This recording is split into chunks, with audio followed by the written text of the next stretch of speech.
Assalamualaikum dan selamat sejahtera. Saya Nurul Farhana binti Jamsari dari kelas DKA 5B, nombor pendaftaran 11 DKA 19F 1019. Hari ini saya bersama ahli kumpulan ingin membentangkan tentang tajuk Skim Penilaian Pengiktirafan Hijau iaitu PHJKR. Assalamualaikum dan salam sejahtera. Nama saya Nur Syahira binti Busim dari kelas DKA 5B, nombor pendaftaran 11 DKA 19F 1025. Saya Muhammad Arif Irfan bin Muhammad Zamri dari kelas DKA 5B, nombor matrik 11 DKA 19F 1007. Assalamualaikum warahmatullahi wabarakatuh. Nama saya Nurul Najah binti Rozi dari kelas DKA 5B. Nombor matrik saya 11 DKA 19F 1049. Maksud pembangunan kelestarian. Pembangunan lestari merupakan pembangunan yang dapat memenuhi keperluan pada masa kini tanpa menjejaskan keupayaan untuk memenuhi keperluan pada masa depan. Antara tunggak utama ialah keperluan ekonomi, pemeliharaan alam sekitar dan kesejahteraan sosial. Bagi segi alam sekitar, ia merupakan penggunaan sumber asli seperti udara, air dan tanah. Untuk aspek ekonomi pula, ia meliputi kos untung simpanan dan perkembangan ekonomi. Seterusnya, kesejahteraan sosial pula merupakan standard pendidikan, peluang hidup masyarakat. Maksud PHJKR. PHJKR merupakan alat untuk mengukur tahap kelestarian sesebuah bangunan. Ia meliputi data pengoperasian pembangunan kerajaan sedia ada.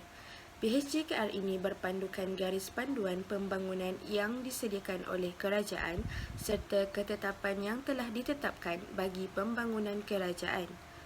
Alat ini digunakan oleh pasukan projek dan dibantu oleh pasukan pelaksana PHJKR.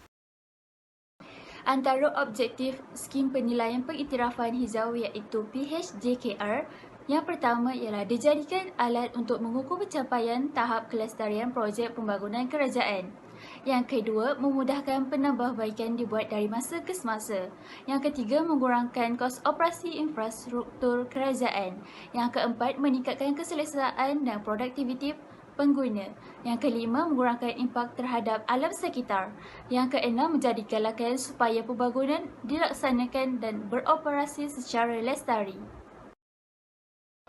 Terdapat manfaat yang diperolehi dari skim penilaian pengiktirafan hijau. Antaranya ialah menghasilkan tenaga iaitu seperti tenaga elektrik. Yang kedua, mengurangkan penggunaan air. Yang ketiga, mengurangkan pencemaran air. Yang keempat, mewujudkan habitat flora dan fauna. Yang kelima, mengurangkan pelepasan udara. Yang keenam, mengurangkan penggunaan bahan mentah. Yang ketujuh, mengurangkan pelepasan gas rumah hijau. Yang kelapan, mengurangkan penggunaan bahan bakar fosil. Peranan pegawai yang dilantik. Yang pertama, menguruskan pendaftaran projek untuk penarafan hijau. Menguruskan maklumat jawatankuasa penarafan. Ketiga, mengumpul dan menguruskan maklumat berkenaan projek yang didaftar. Keempat, mengesahkan pelantikan pemudacara dan pasukan verifikasi. Kelima, mengeluarkan surat atau sijil penarafan atau kelulusan jawatankuasa penarafan. Yang terakhir, menguruskan pelantikan pasukan validasi. Berikut adalah kriteria pemilihan projek. Yang pertama, kos projek, iaitu projek lebih kepada 20 juta dan kurang daripada 50 juta. Yang kedua, projek bangunan. Projek kerajaan jenis bangunan pejabat yang baru atau sedia ada.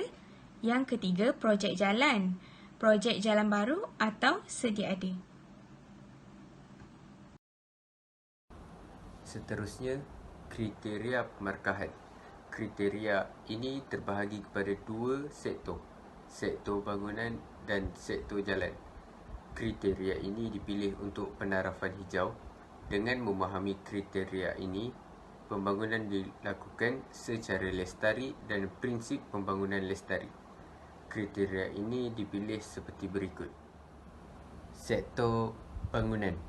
Pertama, perancangan dan pengurusan tapak lestari. Tapak yang dikenal pasti untuk pembangunan perlu diuruskan dan dibangunkan secara lestari untuk meminimumkan kesan terhadap alam sekitar. Kerja tanah, air larian permukaan, kawalan hakisan dan endapan perlu dikendalikan secara lestari. Pemulihan dan pemeliharaan alam sekitar perlu dipertimbangkan dari segi peringkat perancangan hingga ke penyerahan. Kemudian, pengurusan kecekapan tenaga dan penggunaan tenaga boleh baharu. Kecekapan tenaga dapat ditingkatkan dengan strategi penggunaan tenaga yang optimum melalui reka bentuk aktif dan pasif serta penggunaan tenaga boleh baharu. Kemudian, pengurusan sumber dan bahan. Penggunaan sumber dan bahan yang dikenal pasti sebagai produk yang diberi pengiktirafan eco-label ataupun produk yang diisytiharkan hijau berdasarkan kriteria alam sekitar yang ditetapkan. Selain itu, memperluaskan penggunaan IBS yang jelas mempunyai banyak faedah dari segi kelestarian.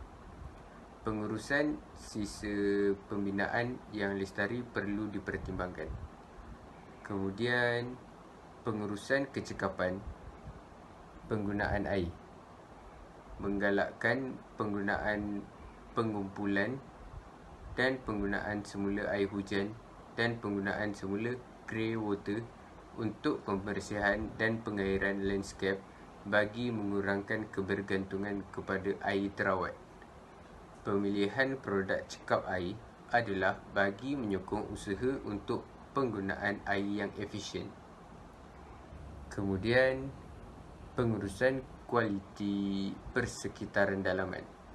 Kualiti persekitaran dalaman boleh dipertingkatkan dengan perancangan ruang yang sistematik dan efisien, penggunaan pencahayaan siang, pengudaraan semula jadi, keselesaan termal, visual dan akustik serta kualiti udara yang baik.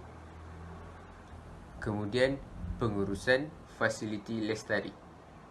Pengurusan fasiliti secara lestari adalah satu dari komponen penting untuk mencapai faedah aset yang optimum. Bermula dari peringkat perancangan, langkah-langkah seperti pendaftaran aset, pelantikan kontrak penyelenggaraan, penyediaan pelan penyelenggaraan dan manual pengguna perlu diambil kira. Pengurusan data dan maklumat sesuatu aset juga penting bagi menentukan pengurusan fasiliti dapat dilaksanakan secara sistematik. Yang terakhir, inovasi dalam reka bentuk.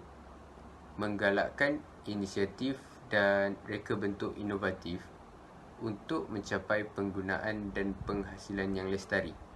Ini memberi peluang kepada pereka bentuk menunjukkan keupayaan mereka untuk mengeluarkan idea kreatif ke arah menghasilkan reka bentuk yang lestari. Untuk sektor jalan, terdapat beberapa kriteria yang sama seperti sektor bangunan, antaranya pengurusan kecekapan tenaga dan penggunaan tenaga boleh baharu, pengurusan sumber dan bahan, pengurusan kecekapan penggunaan air dan inovasi dalam reka bentuk. Selain itu, penambahannya seperti akses dan equity, aktiviti pembangunan dan yang terakhir teknologi turapan.